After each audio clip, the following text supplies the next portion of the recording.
नमस्कार. निसर्ग राजा हवामान अंदाजामध्ये आपल्या सर्वांचं हार्दिक स्वागत आहे. आज 19 जून 2026 आहे.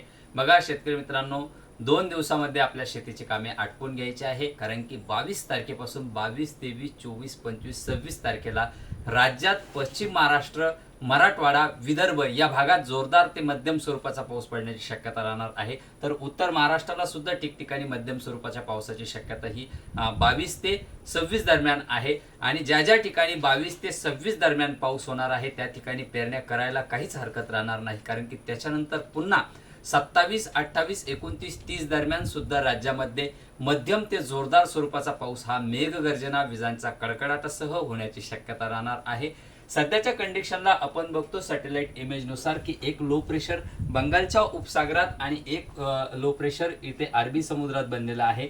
या अरबी समुद्राच्या लो प्रेशरमुळे हे जे लो प्रेशर आहे पुढील 48 तासात या किनारपट्टी भागांपाशी धडकणार आहे. तर त्या 48 तासात सुद्धा काही ठिकाणी त्याच्यामुळे जे सध्याच्या कंडिशनला जे बाष्प आपण बघतोय राज्यामध्ये व किनारपट्टी भागांमध्ये, याच्यामुळे 20 तारखेला तुरळक ठिकाणी राज्यात पाऊस राहील, तर 21 तारखेला सुद्धा ठिकठिकाणी पावसाची शक्यता राहील. पण 22 तारखेपासून जोरदार स्वरूपाचा पाऊस हा राज्यामध्ये राहण्याची शक्यता आहे. आणि इकडे बंगालच्या उपसागरात सुद्धा ढगांचा दायरा दिसतोय. हा आता सध्याच्या कंडिशनला राज्यापर्यंत पूर्व विदर्भापर्यंत आलेला आपण बघतोय. पूर्व विदर्भात आता सध्याच्या कंडिशनला सुद्धा हलक्या स्वरूपाचा पाऊस हा काही ठिकाणी गोंदियाच्या, काही ठिकाणी भंडाऱ्याच्या, काही ठिकाणी सध्याच्या कंडिशनला चालू आहे.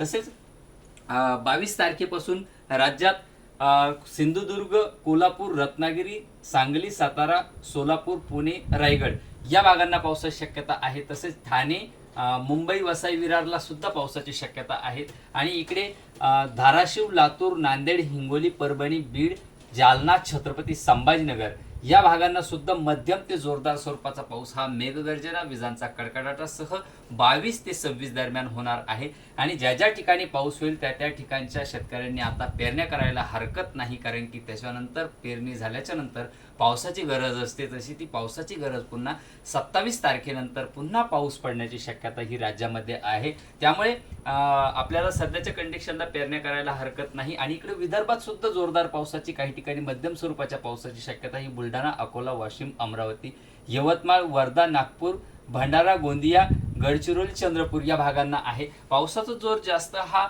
मराठवाडा, पश्चिम महाराष्ट्र आणि विदर्भाच्या काही भागांना राहणार आहे. तर उत्तर महाराष्ट्राकडे मात्र मध्यम स्वरूपाचा पाऊस हा पहिल्या टप्प्यामध्ये राहील.